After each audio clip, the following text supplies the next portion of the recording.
Good evening, everyone. This is Joe Malash, Superintendent of the Cherry Hill Public School District. Tonight is Tuesday, January the 19th, and this is our fourth in a series of virtual town hall meetings. But this is a special town hall meeting because we are going in a different direction in terms of the topic that we are discussing. Thank you to those of you that have done some reading leading up to tonight. Tonight, we're going to have a very good discussion. We're looking for some people calling in. We have some people that have submitted information ahead of time, and I'm excited to introduce some of the folks that are here. So let me start by introducing Mrs. Lori Neary, who is the president of our Board of Education. Mrs. Neary. Thank you, Dr. Malash. Hi, everyone. I hope everybody had a great first day back, whether you were remote or hybrid. I also have with me tonight Mrs. Kim Fidel, our board vice president, Ben Ovadia, who is a board member, sits on strategic planning, and Mrs. Carol Matlack, who also sits with us on strategic planning. And Dr. Malash, I'll give it back to you so you can introduce the administration that's with us tonight. Thank you, Mrs. Neary, and thank you to the four board members for being with us this evening. Also with me on the call tonight, Mrs. Lynn Sugars, who you can see as well. Mrs. Sugars is Assistant Superintendent and Board Secretary.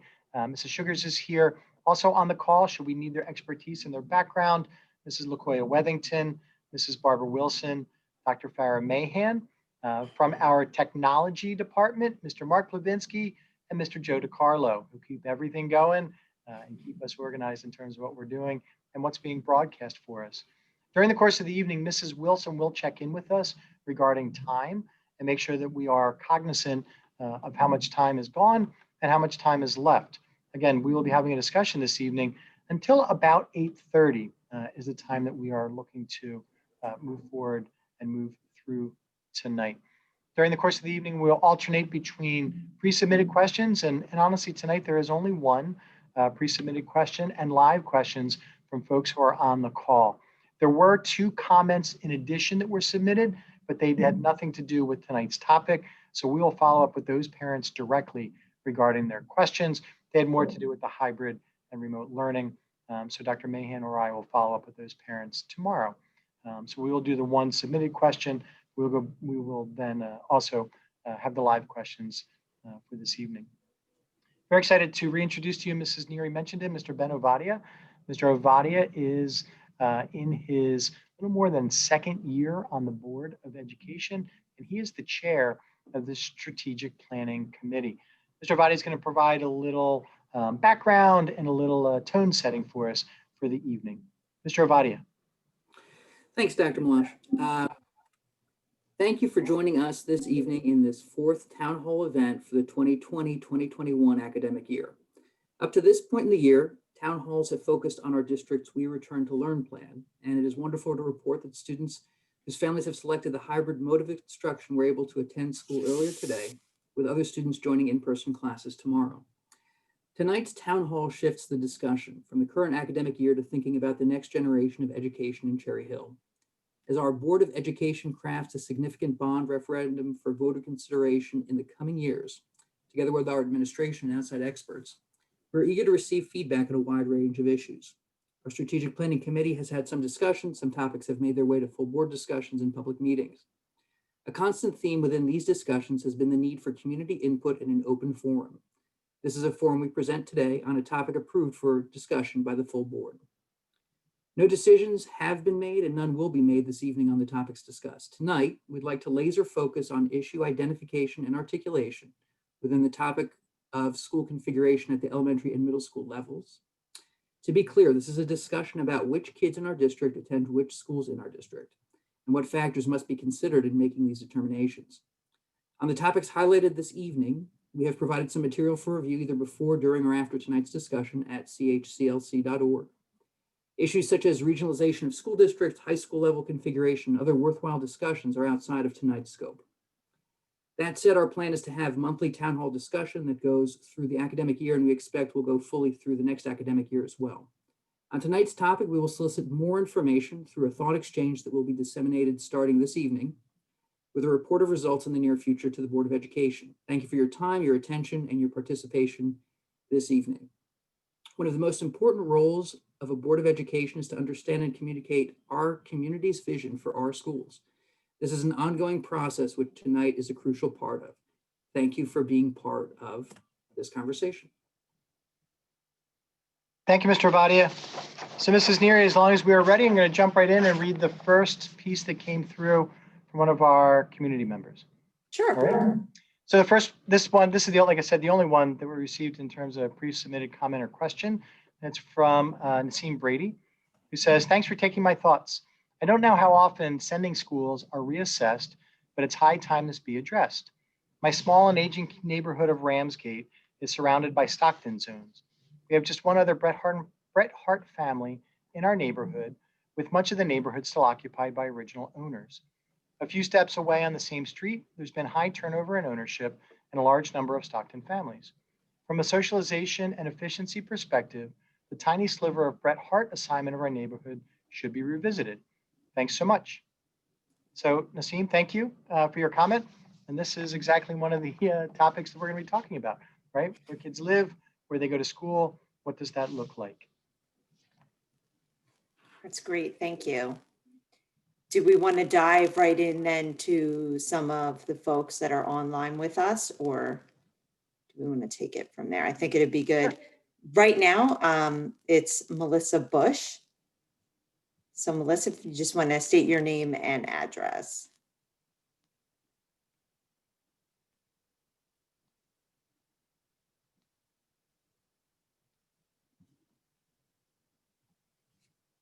She is there. Okay, I see her. Says that she needs to unmute.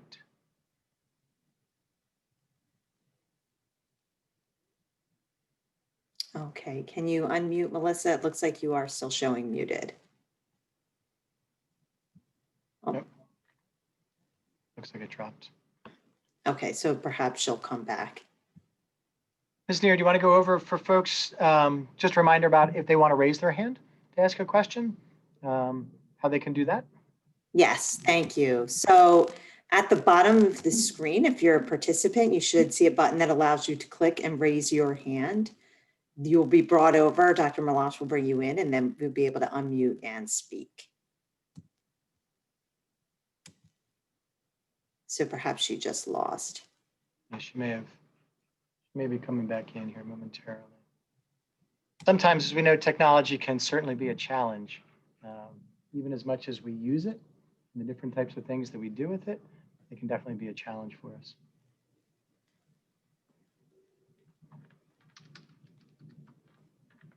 And the study from Dr. Grip, Dr. Malash, was published online. It is, yes. And that contained the map, correct? It does. You want me to put the map up? We can talk a little bit about it. Yeah, I think that's a good idea, at least so that they can see it. Sure. In case folks didn't see it.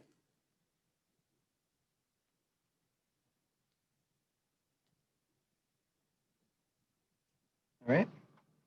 All right. So this is the map of the elementary sending areas. Let me see if I can make this. That one spot on the map that has no color to it, that is the highways, just to confirm, that has no. Yes. Okay. So right here, Mrs. Neary, is that what you're referring to? Yes, the yes. dead zone. Yep, that's the space between 295 and the Turnpike, okay. Where there are no homes, no buildings.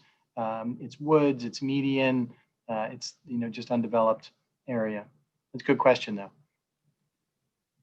Okay, I figured. The boundaries end up being, and again, 295 that is on the western side, and then the Turnpike that is on the eastern side. And these are a couple of the spots where they come the closest together, actually, in the state. You can see they widen out a little bit here. And it's interesting as folks look at the map, right? So this is developed over time. There are historical references that go through, and often we talk about, some of the areas. Barton is a very large area. When you look at it, for the space that it goes through. And what's covered. Some folks remember when Hinchman Elementary School, was around, that sat back in this area, just off of Route 38. There was a time, enrollment in Cherry Hill was at its peak in the mid 1970s. Then it went down dramatically into the 1980s. There was a time when the district closed elementary schools and sold off properties. One of the properties was Hinchman, which sat right back here off of Route 38 and Chapel Avenue. And it's now, if you ride down Chapel Avenue, as you were to head to Merchantville Country Club or towards the DMV or into Merchantville, there's a retirement home that's on the left-hand side. I don't remember which brand it is, but that was Hinchman Elementary School that was there. Or the Earlton School, which was torn down, that was in Earlton, that existed at a time. It was closed in the 1970s. And then there's been different waves to go through. So, in the area through here, in the Barclay section, most of it, you have Russell Knight. You can see where Russell Knight sits, and then Barclay Elementary School, which sits over on the other side. There was a long time from the late 1980s through the 1990s that the Barclay School was rented out as King's Christian School. And it wasn't until the reconfiguration of schools through the 1990s that school then was transitioned back to be used by the district as the early childhood center. There were significant changes that took place during the 1990s as they looked at space and they looked at organization of classes, what that looked like at the elementary level. There was a time when class enrollment at the elementary level was dramatically higher than it is today. Hard class caps ended up being put at the elementary level with a change in policy, which we still continue today. And then as they started to look at what space looked like at the elementary school, the Elementary Redesign Committee was convened and in 1997 made recommendation to the board that the sixth graders be moved out of the elementary schools and moved into the junior highs and to transition the junior high schools into middle schools. The only way to do that was to reopen the third junior high that existed, which had been Heritage, and Heritage had closed in the 1980s. Heritage became Rosa, and it was reopened as a magnet school with a specialized instructional methodology where students from both sides of town could put in to attend there through a open selection process. So lots of transition. Go ahead, Mr. Avadia. I think just maybe to get the ball rolling, one of the things that we know in talking to the community is that people really enjoy the feel and the thought of neighborhood schools in Cherry Hill. When we as a board of education, or when we as people look at this map, the idea with neighborhood schools, at least to me, means, that you're going to school with, students who are children who are your peers who are geographically close to you. If you look at Kilmer, it's like there's an island in Payne, and then there's a couple other pieces. Woodcrest is divided where two sides of it have two schools between it. Johnson is quite a few places, intermingling in other schools. So the notion of neighborhood schools, as we look at this map, I think we identified Kingston is the one school that is in one neighborhood for one school. Mm-hmm. The second piece of the pie, as you think about 12 elementary schools, is Dr. Grip's report is telling us we're going to need these schools as we look ahead 5-10 years. Yes.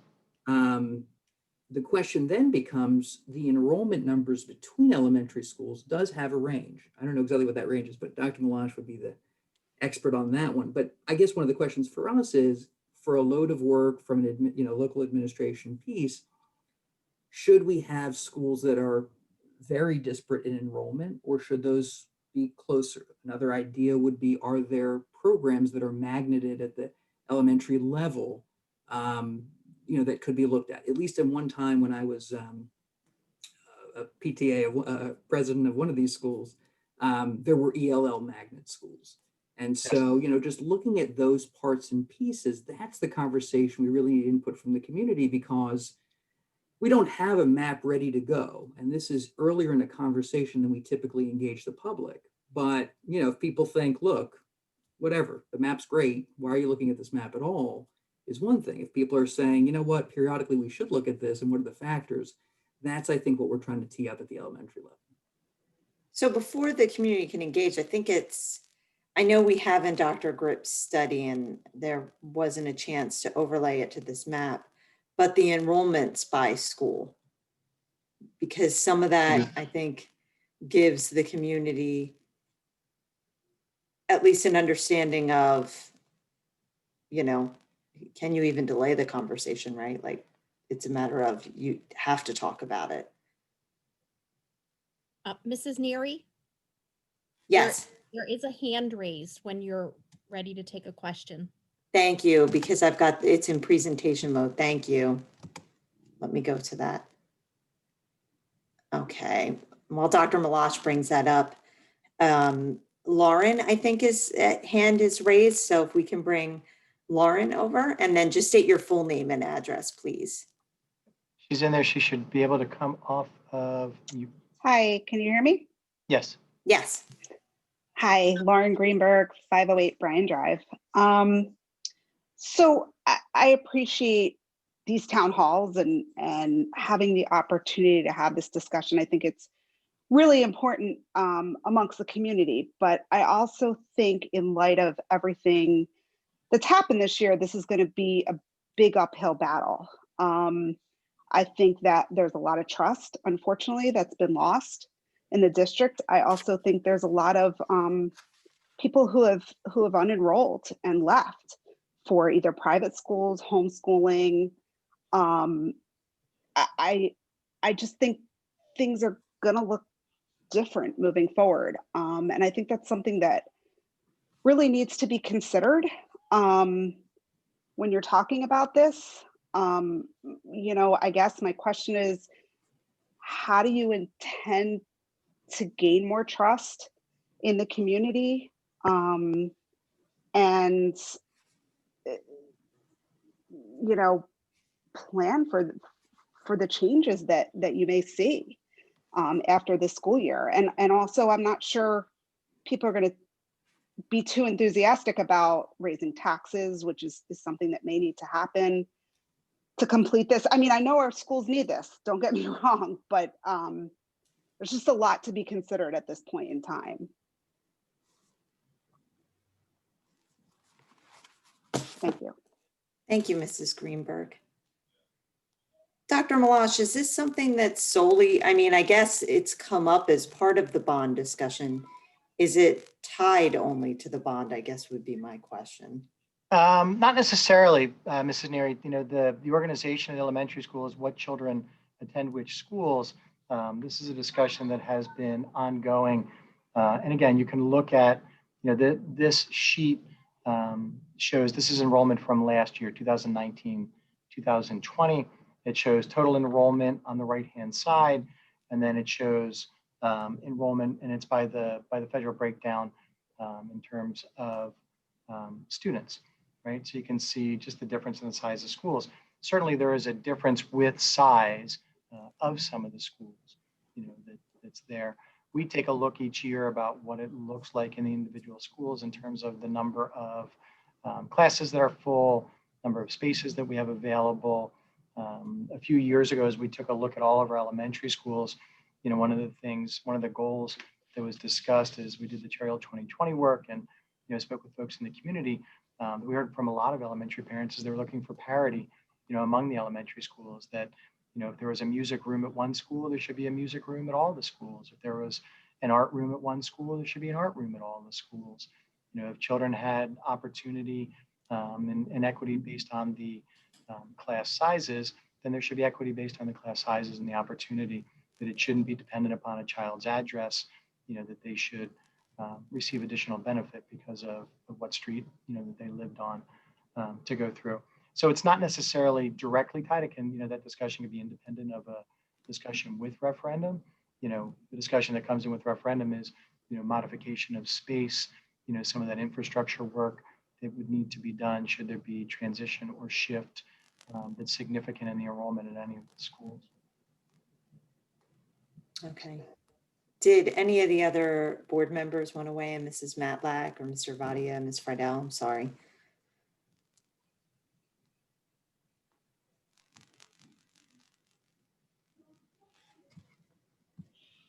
Mr. Avadi looks like he's ready.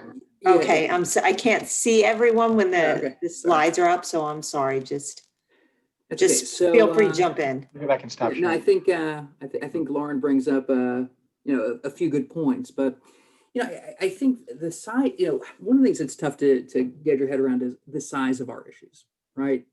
When we look at what we're talking about and just what we need to consider as a board admin team, as a community, there's just a lot of topics. And then the question is, well, why start here? Why start now? But we have to start somewhere and we have to have some discussion. I think, having forums like this is important in trust building. There was a bond in, December of 2018. It didn't get approved. And listening to some of the feedback that we got by having an ad hoc committee and two committees that kind of, were directed outside of that. One thing that was very clear, at least to me in reading the documentation, is don't come to us at the end of a process. The community needs to be engaged at all points. As I mentioned earlier, this is earlier than typically, like we don't have a plan. If everyone who answers the thought exchange said, redraw this map, we don't have a map to present. We're engaging in a process, and this is the right time for that process. Is it totally, so building trust is key and doing that in an open forum. And I think if people, have listened to our open board conversations and to the information tonight, it's trying to really be very open and transparent about what it is. And we're not, we don't have a bond to sell to the community. We want to develop one with the community. The other piece about, what's it going to cost and can this tax base afford it? It's a great question. We're not really ready, with numbers and figures. We know that our children in this community deserve better school buildings. That's not the only thing we need to focus on. If we have phenomenal buildings, that's not us doing the work of the Board of Ed and admin team. We have to focus on a lot of things. And I think the thing is, why start here? We have to start somewhere. This seems, having viewed this map and talked to the board a little bit and, baked some of this stuff in committee, this seems like a reasonable discussion. And we really do need input. The 9 of us on the Board of Ed or our extended team, with the expertise that we have in administration and in outside experts, it's not quite enough because the community has a vision for its schools. We need to understand that and work within that and, give the best product. Now, at some point, we're gonna have to look at affordability and pieces like that. But to me, like an engagement like this, it's important. And I think when we look at the feedback that we got, it would suggest that these forums are important to have throughout the process. So this is, earlier maybe, but I think it's well timed. But I appreciate what Lauren says. She hits a couple of the issues that really should be on our minds very well. You're right, Mr. Avati. It's tough. There's not a good time to talk about any of these topics, I'm sure. And to your point, to build trust, we have to converse about it early. And that was a mandate coming out of the last bond, that we look at these items, we talk about it as we plan ahead, but we do it openly, right? With everyone here for a dialogue that our board meetings don't allow for, right? We can't do the dialogue, and we're not making decisions here. We need to converse as a full board, but we want to hear the community's feedback now and moving forward, but now to help us shape where we want to go and not have a plan presented that doesn't look like what the community is expecting or want, that we don't want to set everyone up to fail.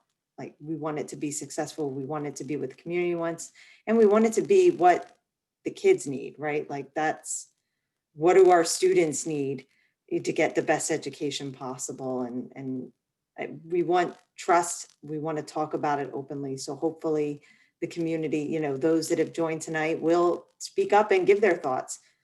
Good, bad, ugly, give us the feedback. I don't want it later. Tell us now. Tell us, what you're thinking, what you want to see. Yeah, and now they're going to. There they are. The hands are going up. So with that said, I'll since we only had the one comment sent in ahead of time, I'll go to Amy Winn-Dworkin. Okay, hopefully you can bring them over. Amy Winn-Dworkin, 10 West Eagle Lane, Cherry Hill.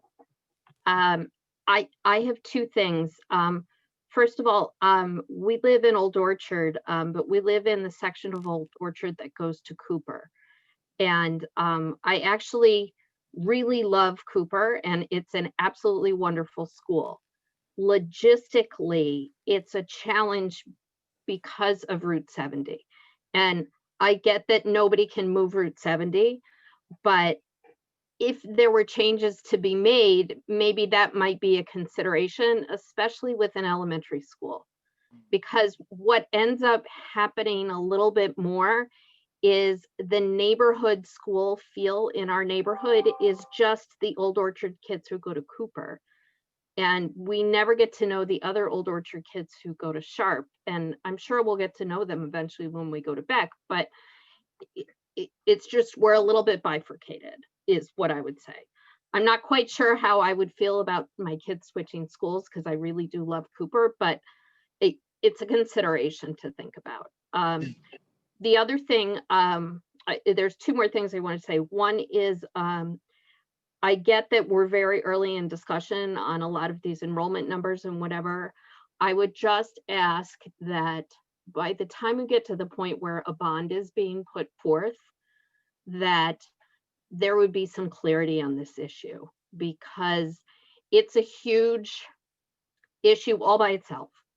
And then if we're talking about a bond, which may cause taxes to be raised and whatever, it's like you've got to have all your ducks in the row, and you don't want to be caught dealing with the issue of we're not quite sure what we're doing in terms of enrollment and moving schools around and whatever, while we're trying to get this other thing passed. And so I would just ask that you think about it cohesively and like have your ducks in a row before it goes forth, as much as I'm going to be in favor of whatever happens because my kids need better schools. You're right.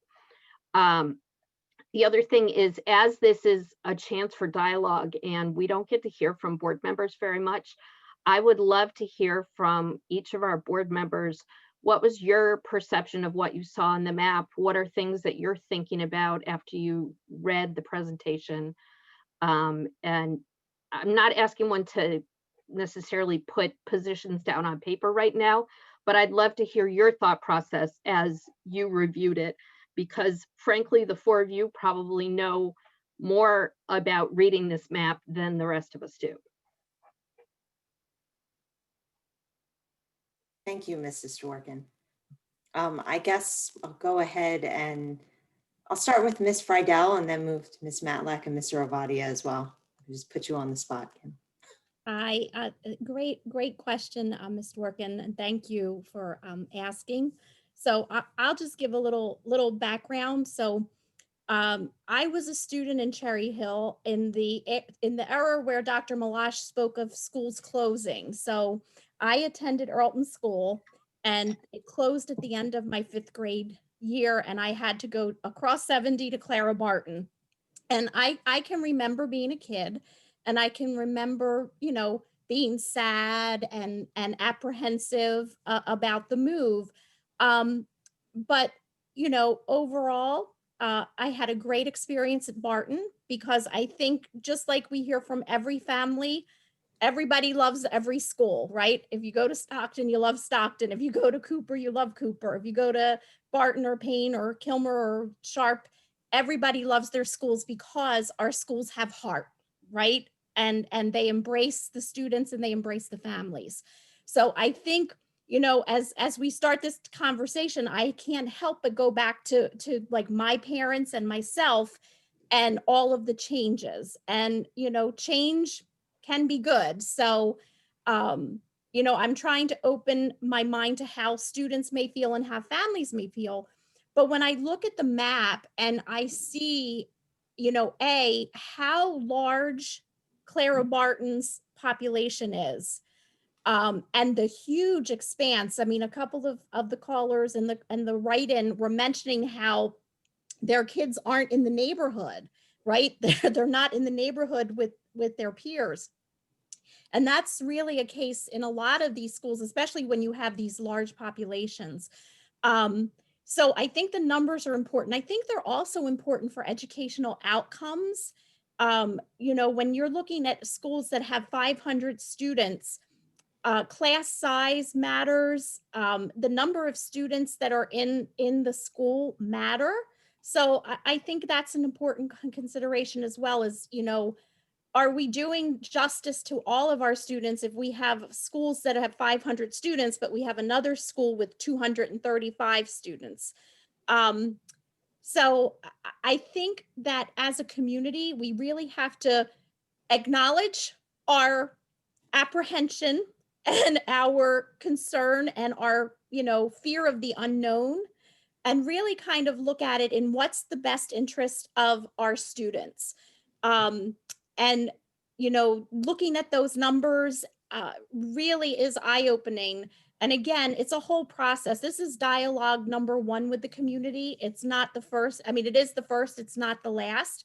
And things go through a whole process. So it will eventually, as we continue, we'll be looking to BNF, which is the chairperson is Ms. Schultz and Ms. Sugars, to say what's the financial impact of all of this. So I think we just need to look at it in a comprehensive manner, but see where we all are to say, is this something that we are comfortable looking at further? So I hope that answered some of your question. Thanks, Ms. Friedel. Ms. Matlack? Hi, thank you very much. I've been on the board 10 years now, and I have a little different perspective from my children's years through the district, because my kids are all grown now and they've all graduated. And I can say, looking back on the years that they were in school in the district, the talk about sending schools and neighborhood schools has always come up every few years. That, you know, this is not something new, but it's always been something that boards of education have been reluctant to tackle. And because of that, we now have the map that everybody can see. And I do remember when my oldest daughter was at Russell Knight, because we live in Berkeley. There was a very small Dad should be part, picking you up. there was a small part of Berkeley that was the neighborhood was much newer, and those children went to Johnson School. And so while my daughter was in elementary school, that small group of houses, those kids were moved to Russell Knight. And that, huge to do, because those kids love Johnson, just like everybody loves the school their kids are at, because we're fortunate to have schools, as Ms. Friedel said, schools that have heart, and we are fortunate to have every single one of our schools like that. But now that small group, back then was now with the neighborhood kids.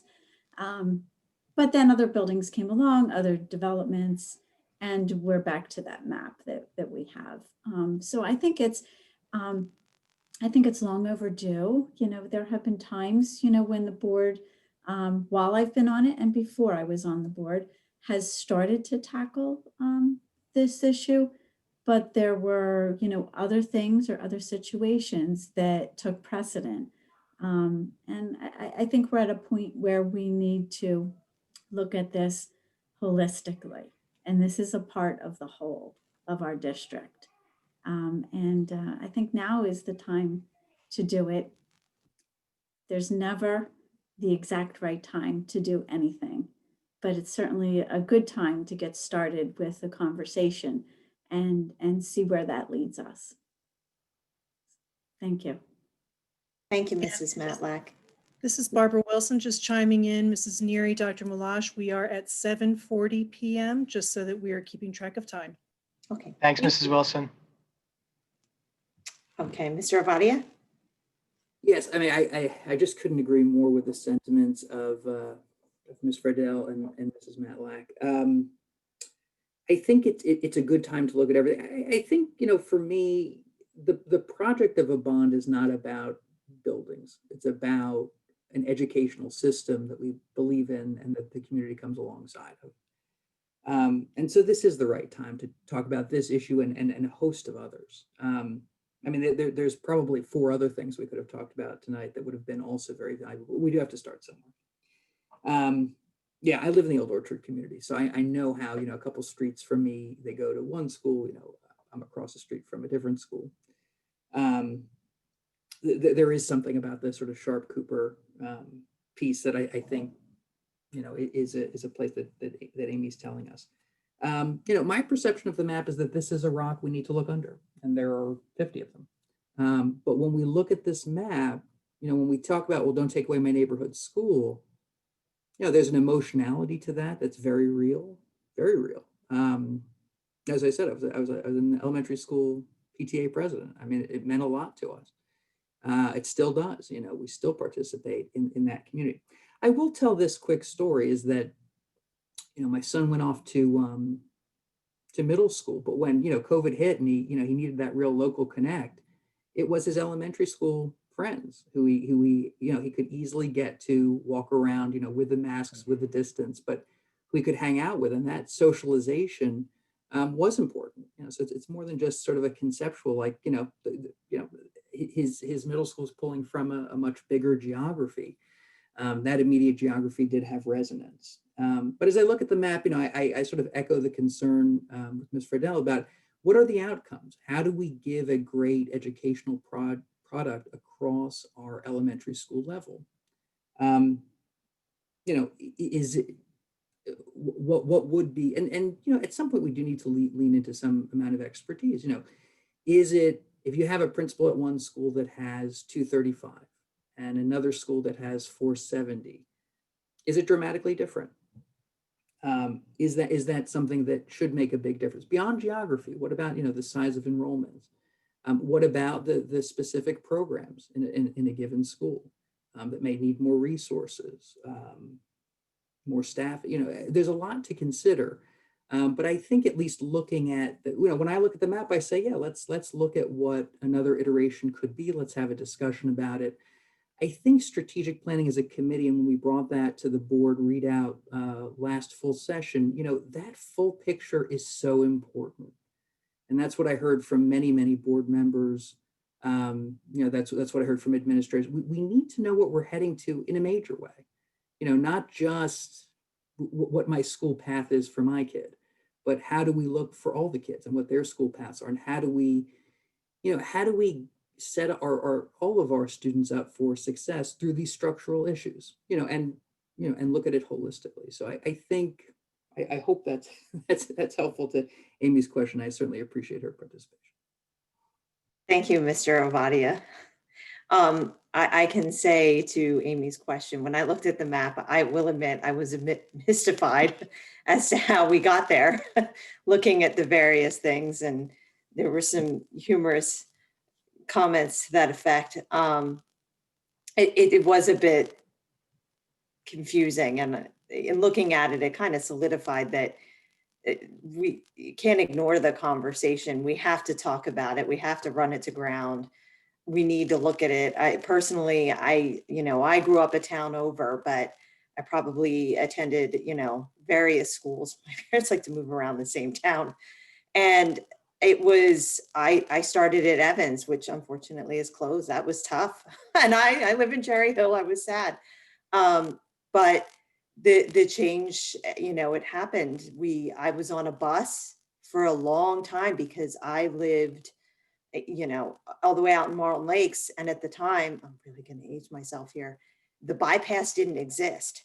So you had to come all the way out from Marlton Lakes down Route 73 to go to school. And it was a long ride. And in the afternoon, in the winter, I would get home and, well, forget playing outside with kids because you had about 5 minutes before dark. So that was kind of tough.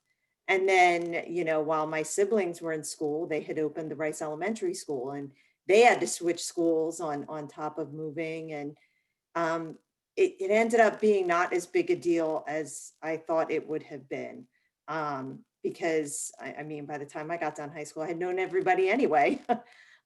So it was something that had to be done and the moves made sense. It's tough when that year when it happens and what that looks like, as Ms. Friedel was saying, but um, there are issues of equity surrounding the class sizes. And what we couldn't see on the map there is, as Ms. Friedel was saying, and that Ms. Matlack, that the class at the population at each school is so varied because of just how it grew over time.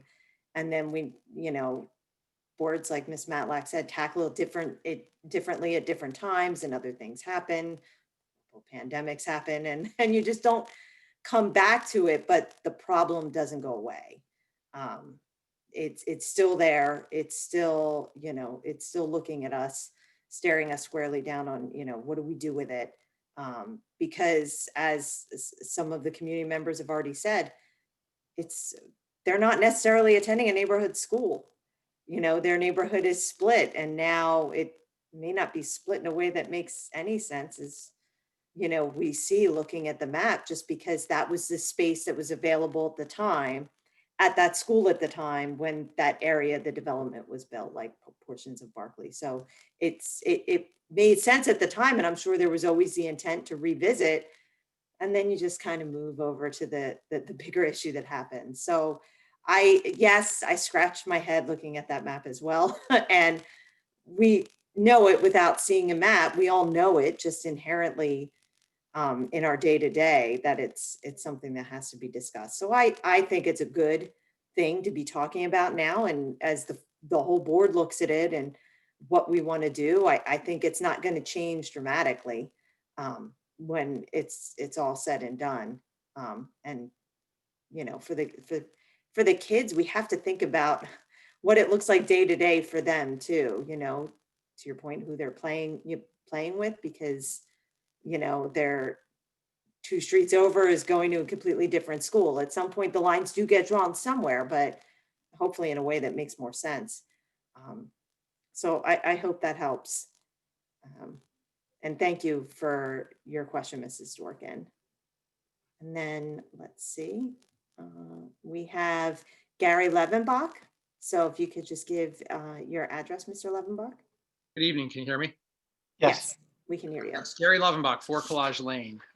First, I do want to thank all of you, Dr. Malash and the team here, for having these calls with the community. It's very much appreciated. I'm interested in the topic. I'll say that I've got 2 first graders at Stockton. I've got another child who's in preschool right now, will be coming up into Cherry Hill schools in the years ahead. One thing I would encourage you on this topic is, please, as you have the discussion, be mindful of the transition process. One of the things I think about with my children, my young children, are, what does this mean for the friends they've already made? So would ask that you be, think of that as you go forward. But where I want to carry as well is, the topic is tough right now to have this discussion for me, because I think I'm so singularly focused on how do we get our children back in the classroom 5 full days a week, and it's really hard to react in a positive way to other discussions that need to happen in the community here, whether it's related to this topic or the bond that's coming up, knowing that, that's really impactful for my children not being in school every day, all day. I think about how the discussion we're having even here today can change. If you were to layer in this year's enrollment, which I know you haven't, would the discussion be different? If we aren't back in school 5 days a week, 5 full days per week, could it look different a year from now? And we think about next year's enrollment. I think about, and I know that being able to go back 5 full days a week is in part tied up in state requirements that we have to meet.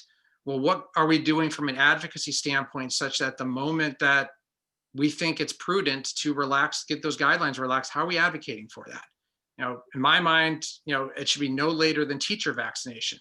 When we think about the parts of our population that are at risk, I don't think the data shows that our kids are severely impacted this as relative to others in the community. How can we get back to 5 full days and demonstrate we can do it this year? I think we'll go a long way towards maybe a little bit more willingness for the community to engage on a topic like this. But thank you for taking my comment tonight. Thank you, Mr. Levenbach. Thank you. Ms. Neary, can I just real quick, Mr. Levenbach, just with your Sure. comments, one of the things that I always encourage folks, is the voices of parents and members of the community, your advocacy. It certainly makes a tremendous difference with us. It also makes a tremendous difference at the state level. Our state legislators, folks at the state level, your voice will resonate as parents, as community members, more so than ours will. Whether the board as a unit or mine as superintendent or the organizations that we are in, because you are the constituency, you are the families. So certainly, and we have some really involved parents, which makes this such a wonderful place to live and to raise children, and to have our schools. But I always encourage, share your voice at that next level as well. I appreciate you calling in tonight, and you have been involved throughout this process. So I appreciate you continuing to do that. But I would say always try and take your voice to that next level too. Thank you, Dr. Malash. Thank you, Mr. Levenbach. Okay, next we have Jill. Jill, if you can state your full name and address, please. Hi, Jill Roth-Gutman, 402 Echo Court. So I have 2 elementary age children, one of which will be in middle school next year. So there's a few different things that are on my mind dealing with, the topic of this evening. So I'm in favor of redistricting. In a lot of neighborhoods, I wouldn't want to see any drastic changes because there's a lot of kids who can ride their bikes to school. When we attend Woodcrest, we're probably pretty close to being exactly equal distance to Bret Harte. My children have friends that are in both schools. I love that because they're going to end up in middle school with most likely those children and both schools anyway, and it'll make that transition easier for them. But when I look at Johnson and Kilmer, it breaks my heart to see how those schools are divided up. And I feel for those kids because my neighborhood is split, between 2 schools that are situated in the neighborhood.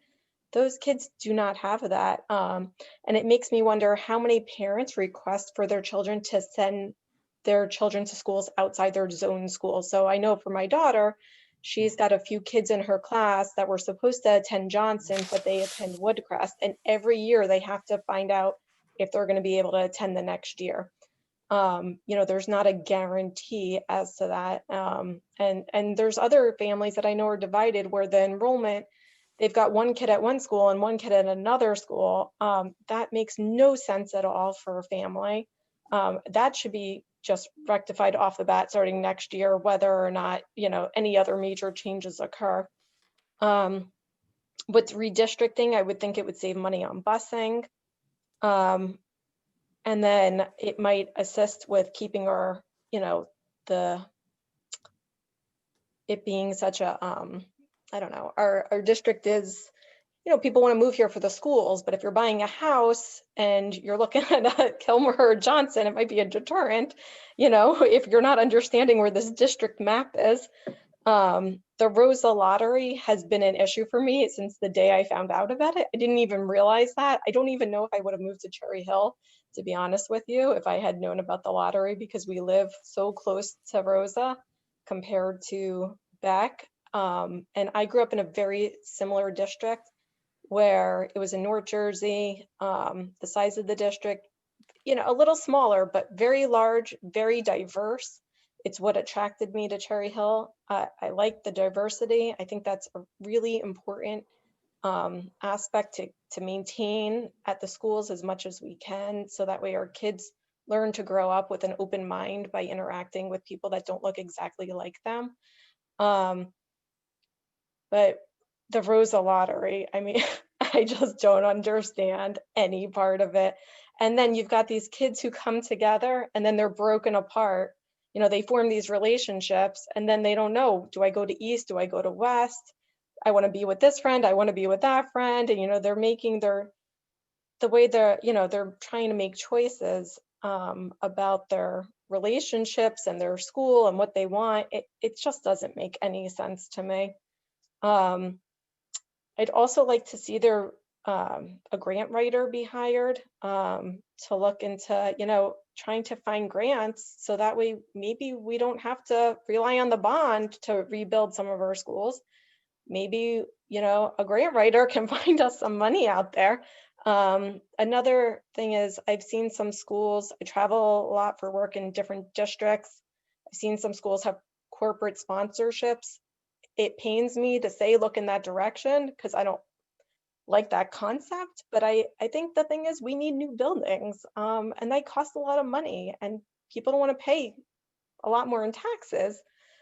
So corporate sponsorships might solve some of that issue.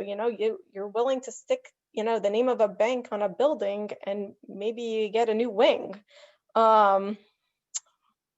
It might be worthwhile to just look into that. As far as the amount of children that attend schools, I think the ultimate goal is consistency in class size, not necessarily in school size. So if the student teacher ratio is the same across the board, then I don't see how parents from one school could complain compared to another school. It's really, I have faith in our principals. They'll be able to figure it out. They'll be able to, to run the schools as they see fit, but it's the class ratio that's going to matter the most. So I think that hits on, oh, I wanted to say one more thing about the Rosa lottery. My daughter's class has been talking about Rosa versus Beck since 2nd grade. And I'm talking like anxiety over it, who's going to go where, what their relationships are going to look like. I was in disbelief when the conversation started, but it's been 3 years of a conversation now. And I think we just, unfortunately, they were not living in the moment of elementary school because they didn't know where they were going next. And it seems silly. It seems like something that could easily be avoided. What I don't want to see happen is I don't want our district to be like Franklinville, where we've got, grades 1 and 2 in one school, grades 4 and 5 in another school, grades, 6 in another school, 7 and 8 now go to middle school, and then we've got high school. I mean, those kids are like every couple years they're switching schools, and that seems like a little overboard to me. Thank you. Thank you, Ms. Roth-Gutman. Thank you. And Dr. Malash and Mrs. Neary, it's Barbara Wilson again, official timekeeper, letting you know that it is 8 p.m. Thank you, Mrs. Wilson. We knew we recognized that voice. We don't get snow anymore, so we don't get to hear it. Mr. Abadia, were you raising your hand? Yeah, no, I first of all, I wanted to thank Jill for pushing us also to our second topic of the night, which is, middle schools. And so, we know as board members, we know, I think in our personal lives around this as well, that there is anxiety when it comes to, the lottery at Rosa. That said, a lot of, more people want to go to Rosa every year than space available. One of the questions we have for the community is, this gets brought up all the time. And in this case, we're bringing it up as a board to start the discussion about, do we look at that as a third neighborhood school? It would add to predictability in terms of your educational journey. There's great, as Ms. Friedel said at the elementary level, same thing at the middle school level. There are 3 great middle school options. Typically a child has 2. And so, I think there are classes at the elementary level where everyone wants to go to Rosa, and there are classes at the elementary level where no one wants to go to Rosa. Now, in terms of like where one kid goes and the second kid, with Rosa, the way this is set up, we do not have, you very well may have a Rosa first child and the second one coming right after not go there. So that doesn't sort of get you in. And that creates issues. For me personally, the first child I had, I said, go to the school nights, see what you want to do. He applied to Rosa, he got in, that was fine. By the second one, I had a dog in that race. And I said, look, you got to try to get into Rosa. And my daughter was in a lottery, and it took a few months till we knew if we wouldn't have to go to 2 schools for middle school drop-off. That was a lot of stress on us. The thought of years of stress for elementary age kids in terms of whether they're going to go to Rosa or not seems a little much. But at the same time, there are people who believe deeply in Rosa. We need to get some indication from the community at large what that thought is. There are a lot of other issues. I think when we look at this, transitions don't affect children equally. It is harder for some children to have more transitions. In the discussion we've teed up around this topic, we're not talking about, at this point, any more transitions. But we were a few years ago. It didn't seem that the community was really in favor of that. There was some good concept work, but that was abandoned by a previous board in that the transition seemed too much. As I recall it anyway, that was one of the big factors. Mr. Ovadia, just to interrupt you really quickly, I'm sorry. Just to confirm, Okay. Dr. Malash, we're not making any recommendations to that effect, correct? No, I did not there's think. no recommendations being made tonight at all, just an open discussion. First part of the discussion. I expect that next week at the work session, there'll be a larger board discussion. Still no decisions will be made at board meetings next week, the following 2 weeks. This is all just the information gathering opportunity for people to participate in the conversation. But that previous discussion around changing Rosa from a middle school to what it Sixth grade was, center, right? that's not something that we're looking at. That has not been, no, has not been made as a proposal at all. Okay. Thank you. Sorry about that, Mr. Ovadia. No, that's it's a good place for me to leave it to somebody else. Okay. Is there anyone else that wanted to speak? Ms. Friedel, Ms. Matlack? Okay. All right, then Can I actually don't want to speak, but I'm actually going to ask Ms. Sugars. With the facilities equivalencies from the Department of Ed, there are class size capacities for schools, right? So high schools, if you were to build a new school, there's a capacity, middle school and elementary. Do you happen to, I was trying to find it and I just can't right now. Do you happen to have that, or is that information you could gain, like what the Department of Ed is saying for capacity of elementary schools, middle schools, high schools? I know it exists, Ms. Friedel. I would be lying if I could tell you that I could quote it off the top of my head, but I know that, that's something that we take into consideration as we go through the bond process about it's called unhoused students. Do you have unhoused students? Are you beyond your capacity within building?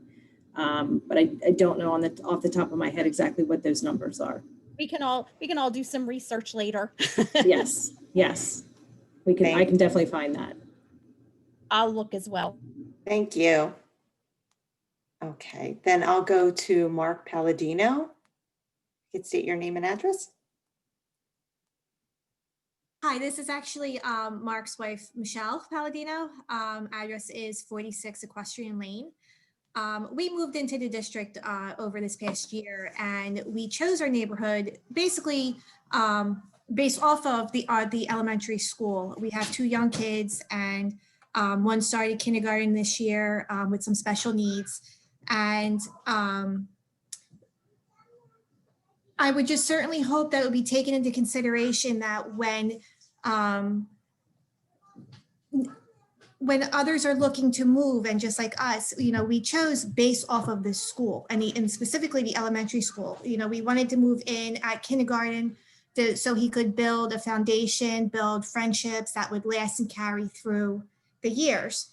So we would hope that it would be considered that, if this should come to pass, how would residents know when you're looking to buy into Cherry Hill? If there's a specific school, how will this alter the elementary districts? And like I said, especially when a kid has trouble with transitions as well. Like we're very happy with Woodcrest. However, this year we haven't been able to get the true benefits of what the school offers because we are full remote. We haven't been able to be evaluated for a 504 plan. but that was all taken into consideration when we chose our neighborhood. So I certainly would hope that that would be considered in any type of relocating the elementary schools, that people do choose the neighborhoods that they live in based off of the current placements of the schools, or the school allotment for that community.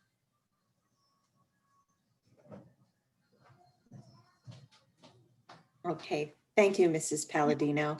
Dr. Malash, do we want to, knowing that it's 8 o'clock and we go to 8:30, do we want to move through the comments and then address some of these, or how do we Yes. want to do that? I want I would everybody say- to be able to speak, so.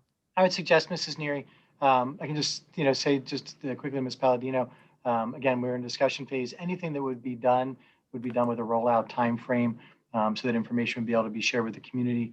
Mrs. Wilson and I typically at least once a year, if not multiple times a year, visit with our local realtors, to talk about what the map looks like and where people live, and offer that information and offer meetings with them. But it would certainly occur over a rollout period. But yes, Mrs. Neary, I would, right now there are 4 hands that are up. There's about 23 minutes or so. Okay. So for sure to be able to get through that, and we can see some final comments. But I think having the board, or having the community be able to express what they're thinking would be beneficial. Okay, agreed. Okay, perfect. Then, thank you, Mrs. Paladino. Next, we have Yoni Yares. Hi, I'm Yoni Yaris, 329 Cherry Hill Boulevard. A couple of comments. One is, I got here late, so I apologize if this came up before. Is there any thought of a challenge for our Title I schools with redistricting? Would that impact that at all for those benefits, just by simply moving a line and who goes to it? Also, looking in my neighborhood, I've talked about this before at board meetings, where you have 90% of it that doesn't go to our schools. How does that impact districting and things like that, where you've got kids who go to state school or make alternative education allotment? How do we factor into that in terms of our enrollment? As someone who went to Rosa, I think the power of Rosa was this was a school that was built from the ground up. As part of this process, I'd encourage the board to consider giving the principals the opportunity to create a vision for their school and be able to recruit staffing based on that. And I think that would change dramatically the impact of that. Is that what's the vision? What's the character and how we're going to go about implementing the mission of the school district with that. Just, I think, some thoughts. And I think I really appreciate you guys discussing. I've had some of these conversations on the side with, I think, almost all of you on this call at some point, and just appreciate you guys taking the time for this to go out to the community in these difficult times. Great, Thanks, thank you, Yoni. Mr. Yaris. Okay, next we have Molly Grimmenstein. If you could give full name and address. Hi, this is Molly Grimmenstein. I live at 412 Browning Lane. My question and concern, I guess, there's sort of already been covered, but we live, really close to Woodcrest. My kids are both in elementary school. They will be going to middle school in the next couple of years. And my concern is, we live like a stone's throw away from Rosa Middle School, and there's the chance that they're not going to be able to go there. So I think that's something that someone else had brought up about their anxiety and their questioning. And my kids are only a year apart. And if one ends up going to Rosa and the other one ends up going to Beck, I think that we're going to have some really big issues. So I would love to see, that conversation come to the table of, even if just, the first family member gets in, then you could plan ahead of time to have the additional kids in the same family. And I think it would also help for busing as well. So I would love to see that come to the table. And I very much appreciate this conversation. I'm also an educator, and thank you for all the work that you've been doing. Thank you, Ms. Grimmenstein. Thank you. Okay, next we have Stephanie Graff. You can hear me, right? It's Yes. Yes. 514 Queen Anne Road. Couple things. I missed the beginning of this too, like Yoni, so I joined probably late. But I also grew up in Woodcrest, lived 6 blocks from where I grew up. I went to Woodcrest. My kids went to Hart. I went to Heritage as the last full class that was graduated there, and then went to East. So I guess couple things. and Dr. Mosh, you may have said this in the beginning, is Rosa up to speed yet with the facility where it could be a neighborhood school that's districted to, or is it just, is it still lacking in things that it would have to be some sort of choice? Good question. So it's in a much different place physically today than it was in 1999. Honestly, than it was in 2010. It's in a much different place physically. Still does not have a stage, or things like that. But the structure, the overall envelope of the building has been dramatically improved. Yeah. So I mean, I do think it's critical. I think that the concept of the lottery is insane. I think, hindsight, as a parent who's now got a kid in college and, one ending high school, it's a vastly different perspective than what I was concerned about when when I was a PTA president at Hard and Beck and those kind of things. So I do think as you go through the system, your perspective changes on kind of globally what's important as a parent. So I think that is kind of critically important. I think at the elementary level, you're very focused. I do think in middle school, especially if you've got kids close, what you're needing to go to school for and pick up your kids for as after school activities is significantly different than anything you experienced in elementary school. You're not doing that unless you're in SAC. So the concept of a kid at Beck and a kid at Rosa playing a sport, playing music, doing anything and having to switch that is really hard as a parent. So I think that has to be considered. And then I think the other thing that's going to be critical on that middle school, if it's redistricted, or I think attendance areas is your new term, but is just making sure that the things that are wanting people to go to Rosa, which is National History Day and things like that, that's got to be able to be implemented at Beck or the other schools to allow people to be comfortable. I think you hear a lot of people I think there's misconceptions about what's beneficial at each school, but I do think the things that are special about each school have to be replicated. And so you'd have to find a teacher at Beck that's willing to do that to then start to give people comfort. So that's it. Thank you all for doing these. I think it's great. Thanks, Stephanie. Thanks, Mrs. Graff. Okay. And next we have Carolina Bevid.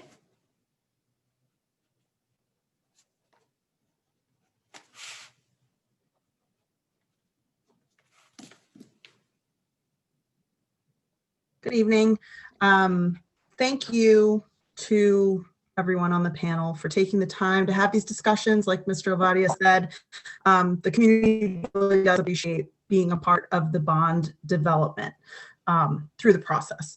So I just wanted to echo what Mrs. Paladino said, that I think a main thing with the redrawing of the boundaries would be that nothing is abrupt, that the messaging is really clear, the timelines are really clear, and maybe even having like a grandfathering option, that if you overlap a little bit in the rollout, that you maybe have the choice that you can go to this school or that school. I know that might get a little sloppy, but I think people would appreciate it. And as far as the Rosa goes, I think anything that has a lottery makes it seem more desirable, even if it isn't necessarily. I don't really know. I haven't looked into it much, but what Mrs. Graff said makes it seem like maybe that's the only, previously that was the only way people could go to Rosa because it was lacking in facilities. But if that's not the case, like Mr. Ovadia mentioned, that they have more people wanting to go there, that could just be, I'm sure you've considered this, a result of the lottery process. Thank you. Thank you, Ms. Bevan. Thank you, Mrs. Bevan. And last, it looks like we have Laura Einhorn. You could state your name and address. Hi, Laura Ann Einhorn, 1017 Edgemore Road, Cherry Hill, New Jersey. So I think this is an absolutely fascinating discussion that has come and gone in the 30 years that I have lived in Cherry Hill. Always brings forth a great amount of emotion. So that as you go forward, even just having this discussion, I'm sure you're going to meet up with that emotion. Many years ago, I would have said, nah, don't change my school. But looking at the map that was produced last week, there is a real issue with the amount of where these kids are going. So Johnson has a hodgepodge. Clara Barton is overcrowded. And I do think it's time for you to, forgive me, I don't even know the new word, but I'm going to use redistrict because its time has come. We're pretty much built out as far as new development and potentially apartment buildings. So we have a fairly good idea, even if you do the demographics in the last 5 years, of how many students are coming and going inside the township. So you should have those numbers already. My biggest bugaboo has always been the middle schools.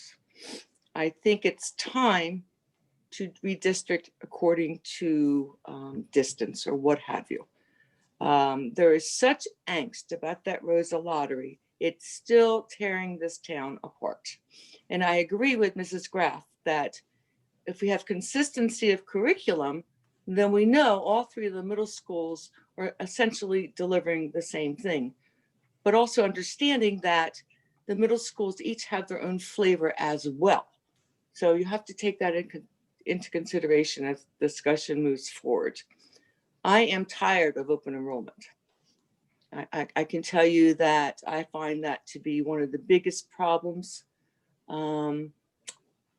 which is disappointing to me, given the fact that it's such a large, diverse community, but our high schools are terribly one-sided, lopsided. And as East continues to get bigger and bigger and your class sizes get bigger and bigger, someone will lose in the end, whether it be staff or student. So I would definitely have that as part of your discussion, even though I know many years ago there was an issue and a lawsuit was brought forth. But I think if it's one particular course subject that a student wants to take, we in the past have made arrangements for that student to be transported to the other school. That was prior to open enrollment. So those are my issues: open enrollment, this redistrict, I would like to see the elementary schools stay home schools if possible, if you redistrict, but that will also take care, if you redistrict, if you take care of the logistics, then you'll still have your home elementary schools. Thank you all for broaching this subject. It's a tough one, and I appreciate you having this meeting and listening to an older resident. Thank you. Thanks, Ann. Thanks, Mrs. Einhorn. Okay, we have one more hand. Tammy, if you could just state your full name and address. Hi, Tammy Gilraden, Old Orchard Road. Thank you again for everybody for starting this discussion. I really think I like that we're starting at the beginning of the process instead of at the end of the process. I think everybody has brought up really great points. I do want to bring up that I didn't grow up in Cherry Hill, and one of the attractions to Cherry Hill was Rosa. And I guess because I didn't grow up in Cherry Hill, the whole concept of the lottery wasn't as disconcerting as some of the other members of the community has said. On that note, the positive of Rosa has been in bringing the East and West side together, which was to our we conversation. And my children were lucky enough, they were on the waiting list and did get in, and they have friends throughout the whole district, which has been a wonderful thing. On another note, which I think goes into the whole bond development, is I think the community really, really, really, really, really has to see massive fundraising, massive grant writing, massive community input that we're looking at outside funding, because that was a big factor in what happened to the last bond. So if it takes us to have a rally in the streets, maybe we should do that. I mean, I'll be willing to organize it. I mean, maybe that's what we need to do. I'll work with you guys. I mean, we need to get the community involved in getting funding.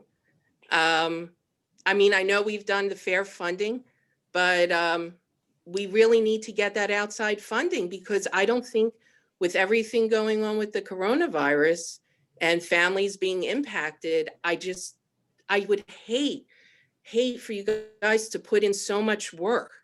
And I saw how much work that you put in for the last bond, and it broke my heart. And I just think we have to, you know, get the community rallied about funding. Thank you for giving me this opportunity, and thank you for all devoting all this time. I know it's a very difficult time. Thank you, Ms. Goldradin. Thank you. Okay, it's 8:21. Okay, next we have Casey. If you can state your full name and address. Oh, oops. It's like Casey disappeared. So the next one is Adrienne Giddens. Okay. Hi, can I be heard? Yes. Yes. Great. All right. Well, thank you all. I want to echo the thanks of everyone for having this discussion. I think it's very helpful at the beginning stages to hear what might be in process. And I just wanted to comment on the Rosa lottery, which I know has been hot button tonight. And prior to tonight, I've heard a lot of talk about it. So I am from Philadelphia originally, where the concept of a lottery connotes inferiority versus superiority in terms of the quality of education.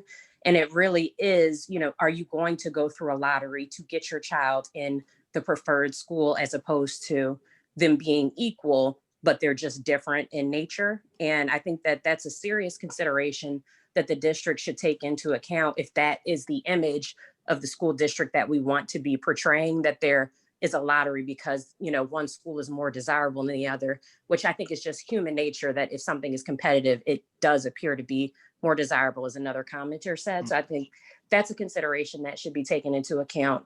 And then as a parent who has now 4 school age, I have 5 girls total, all of which will have been in the Cherry Hill School District at some point, 1 at East, 3 at Bret Harte.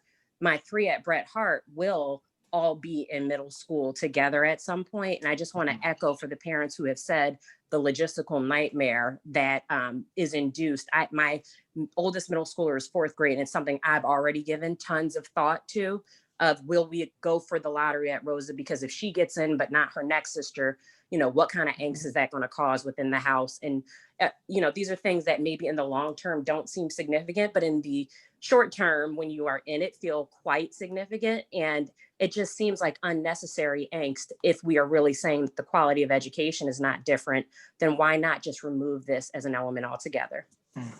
So that's my comment. Thank you. Thank you, Ms. Giddens. Thank you, Ms. Giddens. And Dr. Malash and Mrs. Neary, Barbara Wilson again, to let you know that we are at 8:25. We've designated that time to be for our last question of the evening. Thank you, Mrs. Wilson. That works. Thank you. That works out perfect, because it looks like we have Casey back. Hi, I'm Katina Chase. I live at 369 Crescent Road. I think I live at a portion where potentially my child could have ended up at Johnson versus Knight. But when you guys are considering redistricting the zones, I just ask that you consider actual enrollment of the children, because there aren't a lot of children actually on this portion of my street. So when you're just looking at the paper, it might appear that you're giving my child a benefit by changing her school, when in all actuality, there aren't a lot of children in this area, and she would be thrust into a whole new environment. So I just, we really love our school. I just think that considering past enrollment in the area should also be taken into consideration. Very good. Thank you, Ms. Chase. Thank you, Ms. Chase. Okay, so that was the last comment that we have, Dr. Malash.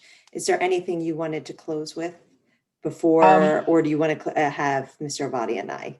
Yeah, I mean, really, the only other things I'll have you guys talk and do a little close at the very end. You know, just about remind folks about next steps. So we're going to be doing virtual town hall meetings once a month through May, and in May we'll talk about what we will look at June, July, and August.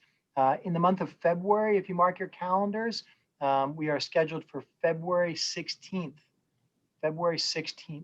which is a Tuesday night again.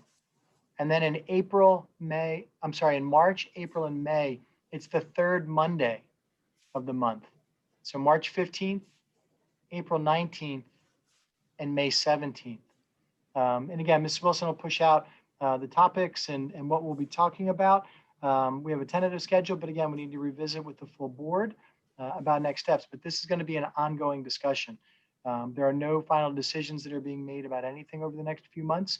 Again, it's talking. It's opportunity for people to make suggestions, to ask questions, to share their perspective. And we've had a very positive turnout this evening. Around 110 people, Mrs. Neary. I think at our top, which I think is a positive, especially with everything else going on today and during the course of this week. So, Mrs. Neary, I'll turn it over to you, Mr. Avadia, for some closing thoughts, and then I'll wrap us up. Okay, great. Thank you. Mr. Avadia, did you want to go? Sure. No, I'm encouraged with all that's going on today and all that's going on tomorrow. I think at our peak we had about 125 participants.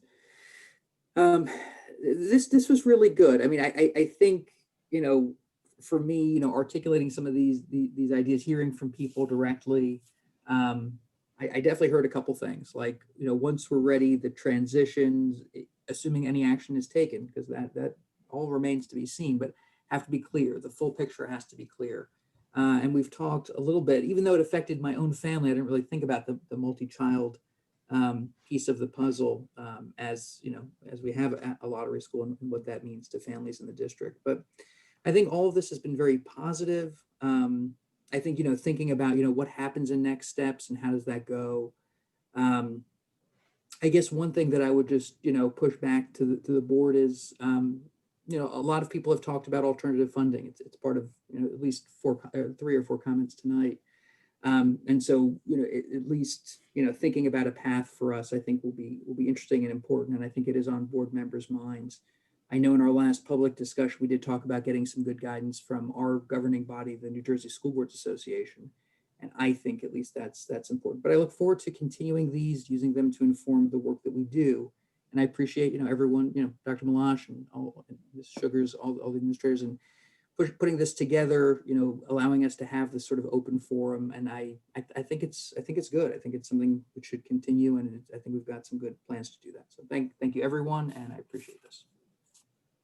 Great, thank you. I just want to echo those sentiments. I want to thank everybody that attended this evening, that commented. We wanted to hear from you, so thank you. I know there's a lot going on in the world right now, and there was a lot going on just right here in Cherry Hill this week. So thank you for taking the time to call in, comment, listen, be mindful. Thank you to my colleagues on the board, Mrs. Matlack and Ms. Friedel, for also taking time out of your evening to come sit, listen, hear what the community has to say and communicating with them. It's much appreciated and will really help us moving forward as we take this further with our other board members. So thank you. I hope everyone has a great evening. And I'll turn it back to you, Dr. Malash, for anything final. Thank you, Mrs. Neary. I really appreciate it. I just want to remind folks that we will follow up this thought exchange as we have with this discussion with a thought exchange as we have with the others. It should be live in the next few minutes or so on the district website. So I encourage people to go share their information. We've had some good response with the thought exchange over the last few virtual town halls. Lots of comments, and I will tell people because it comes up in every single one. Typically there's at least 1 or 2 that people write in. Why does Malash even ask for this? Does he read them? He does. He goes through all of the comments. I read all of them. We provide information to the board, to the community. We'll post the information that comes as the result. We just closed the most recent one from last Monday, closed last night. So that information will be posted soon. And then this new thought exchange will be posted and will be open for everybody to participate, and we'll stay open through the weekend. Again, thank you to all the board members. I appreciate the 4 of you being on here with, again, this volunteer position that our board members have, and lots of night meetings that they participate in. Mrs. Sugars for her time, Mrs. Wilson, Dr. Mahan, and Mrs. Wethington, who are also with us. Mrs. Wilson, always the voice, and a great voice to check in. And you're right, As Mrs. Neary said, we haven't had snow. You know, we used to go out when we would talk to the kids in the building and say, that's Mrs. Wilson that calls. And now we have to work on something else because we haven't had snow in a few years. I Thank you will for be being back, on. Dr. Malash. I will be back. See, there you go. It's that lavoie, right? One day we'll be back in school in the winter and you'll hear my voice again. There will be snow. You are correct. And then again, a special thank you to Mr. Plavinsky and Mr. DiCarlo, the folks from our technology department, for their support and everything that they do. They are, no matter what the meeting is, they are on with us, making sure that everything runs smoothly. So we're grateful to these two gentlemen, and they're going to take us out and shut us down for the evening. So have a great night. Thank you. I look forward to seeing everybody in school. Thank you.